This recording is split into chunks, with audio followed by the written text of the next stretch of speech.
Okay, hello everyone. In today's, this is our third class on Google Sheets. Here I will discuss basically two important features. One is data validation, another is chart. So in basically data validation, what is data validation? It is like we will fix some column for some fixed data. Like we'll give some restriction there. For example, like I can fix a column that in this column you can only take input the numbers between 1 and 10. If you give something like some numbers more than 10 like 20, 25, it will not accept this input. So according to the condition, my column will be able to take only some restricted data. This is called data validation. And chart, here you will get some visualization based on your data set. Okay, I will show you. First of all, let's open a new sheets.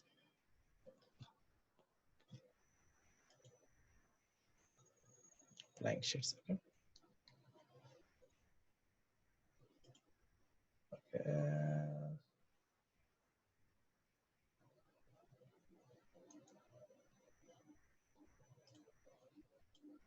This time I'm opening another sheet. Okay, let's open a new sheet. It is our, so here we will work on data validation. Okay, still loading.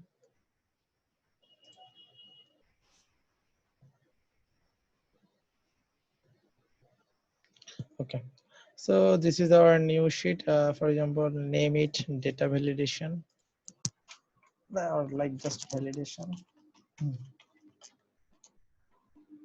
Okay, like for example, I have a column here. I will take the score of the students.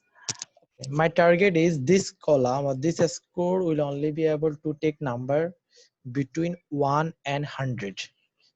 Okay, only it will be able to take between 1 and 100. If you give something more than 100 or less than 1, it will not accept that input. So what should you do? First of all, select the whole column. How? You can see each column has some identification, alphabetic identification, A, B, C, D, F. So if you click on the D, the whole column will be selected. Then click on data, click on data validation. So here cell range D1 to the 1000. Actually, all of the cells, all of the rows has been selected for data validation. Then we will give a criteria list from a range. Like that's lots of options for number, text, date. I will go for number. Like automatically I'm giving number between, not between, less than, greater than, or equal. So you can set your desired criteria here. So my criteria was this column will only be able to take number between 1 and 100. So between is perfect for me. So I will give 1 and 100. So this column will be able to take only number between 1 and 100. Then on invalid data, that means if we give any invalid data here, it will, if you select show warning, you can check it by yourself, explore it. It will give you some warning. But if you give reject input, it will not take that input. Okay, I will show it. Then show validation help text. That means whenever you will keep your mouse or cursor there, it will give a message on a window, side window, like enter a number between 1 and 10. You can edit it actually, but this looks perfect. Okay, so we have selected our criteria. This column will only be able to take number between 1 and 100, and we have saved these options. If I save it, so you can see a button there. So if I have just kept my mouse there, it's showing that input must be a number between 1 and 100. So this is ready for validation. Now I will take input, like my condition is I cannot take any number more than 100 or less than 1. Like if I give something like 82, it's perfect. 95, it's perfect. Okay, it's taking. If I take like 110, it's saying that there was a problem. You have to enter a number between 1 and 100. So it's not valid. This 110 is not valid. So you have to give a number that is between 1 and 100, like 75. Like if you give some other number again 130, if you try to give it, it's again saying that there was a problem, entire number between 100. That's how you can set a column for your data validation. Basically, sometimes on the internet you can see that whenever you give some data there like password, email, they check it, cross check it, like is it valid or not. They ask something, if the password is not valid or this is not valid, that means there must be some condition. You should give a character, you should give a number, something like that. There is some conditions. If you fulfill the condition, then only you can give the data in the cell.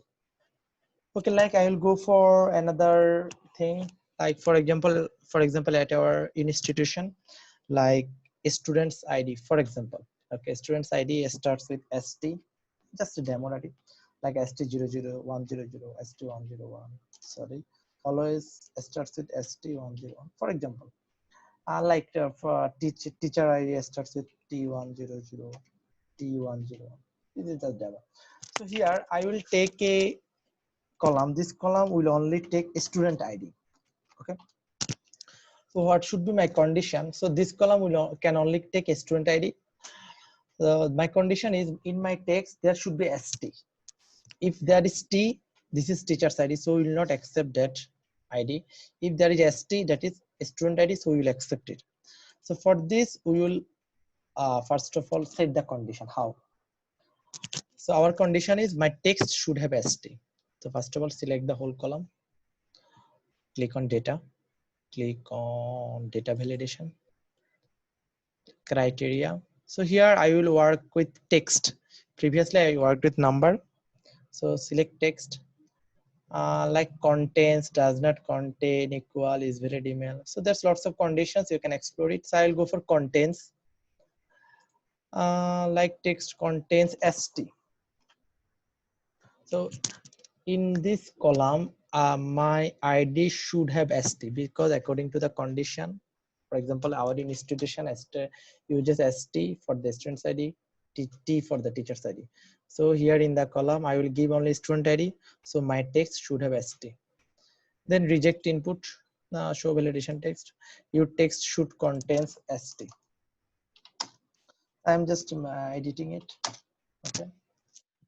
It will show it as a valid message. Okay, so I have set my criteria. My text should have ST and some message. Click save. Okay, now it's ready for the validation.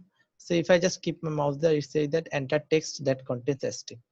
Like I am taking student ID ST100, then ST like 201. It's working fine. Like by accidentally, for example, I am trying to give some teacher's ID there, like T300. It's not working. It's saying that enter text that contains ST. So it should have ST. Or you can give another message, like you can give the message that enter only, you can enter only student's ID there.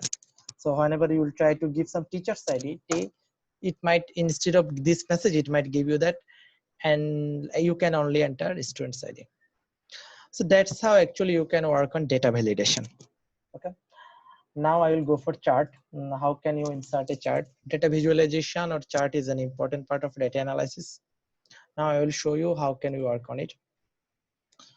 Create another sheets, like rename it chart. Okay, I will copy some data from there so that I can save my time. There are some data there. I want to copy this. I will work on it. Like I'm just keeping it here. Okay, so I have some sales data there. For example, sales data of a store. There are 4 items: desktop, laptop, monitor, printers, and they are for that store's sales data in 2012. They sold 20 desktops.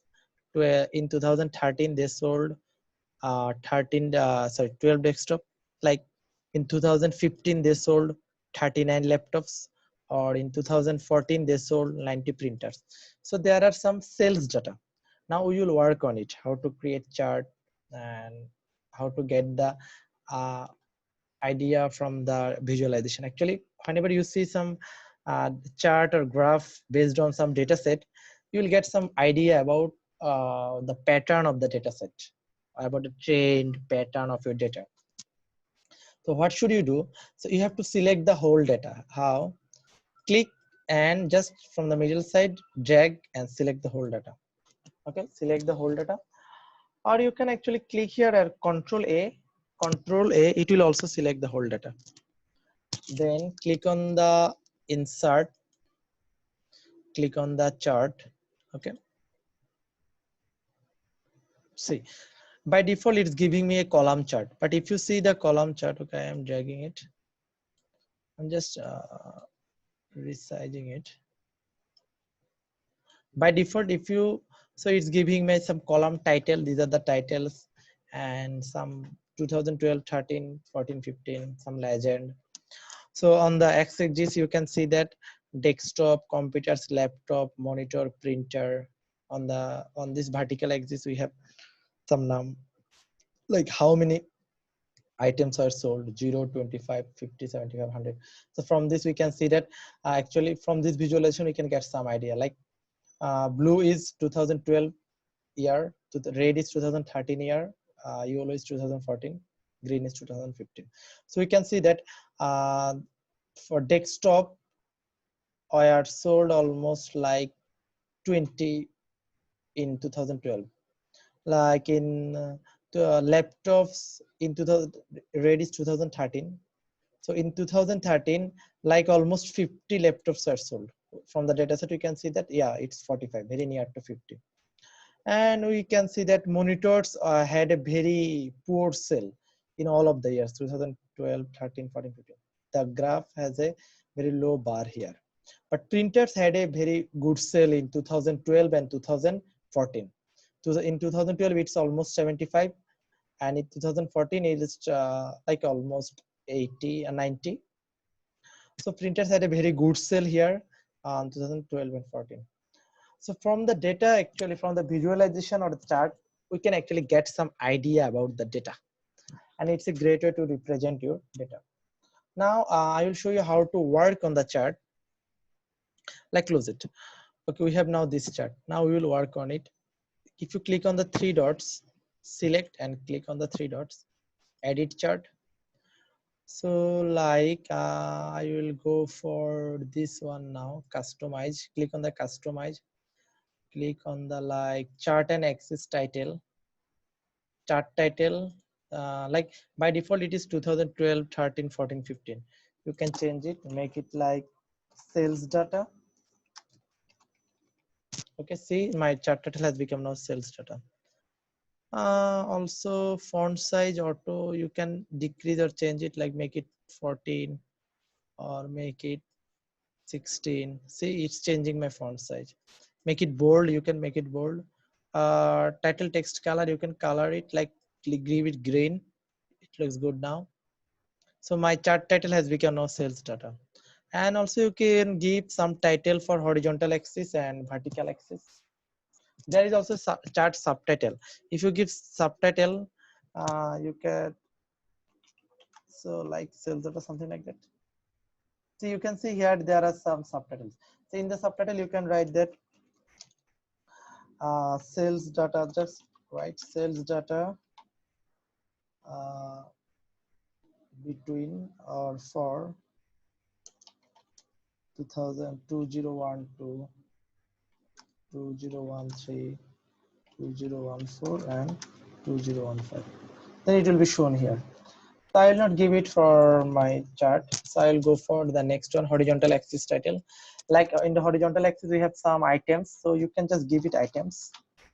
So you can see it's showing now items. You can bold it, or you can increase the size, like make it 16 or make it 14. So on the horizontal axis, now we have items. So it's black, it's fine. Also you can give vertical axis title, like on the vertical axis we have some how many or the quantity, actually how many of these items are sold. Like you can say the total sales, something like that. You can give anything, make it bold, items sold. So that's fine.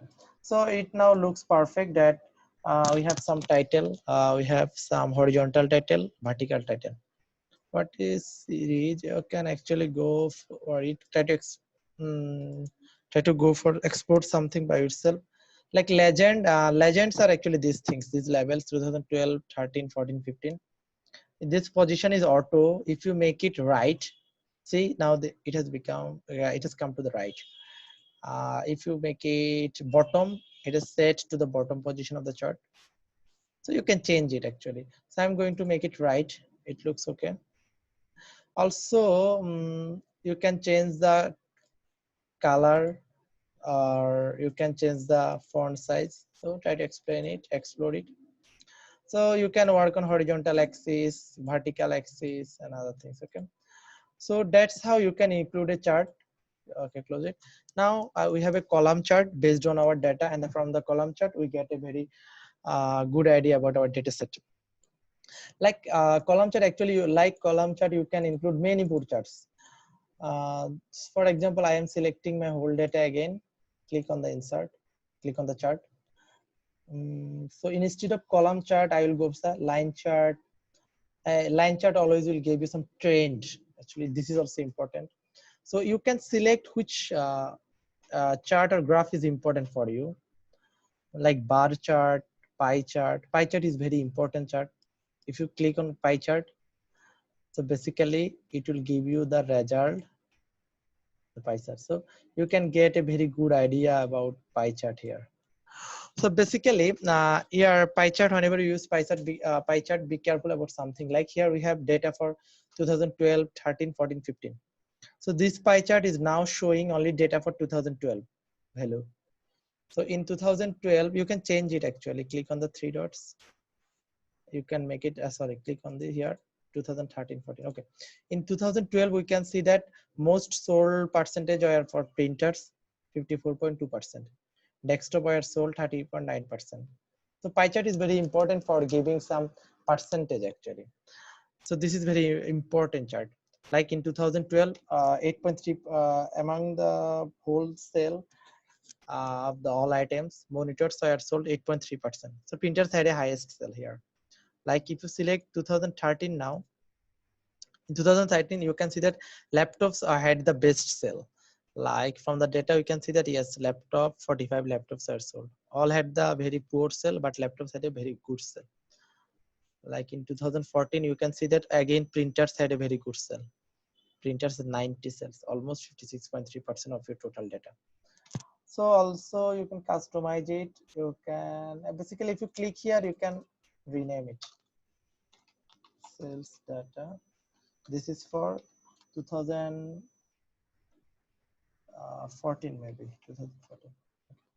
So you can also change anything.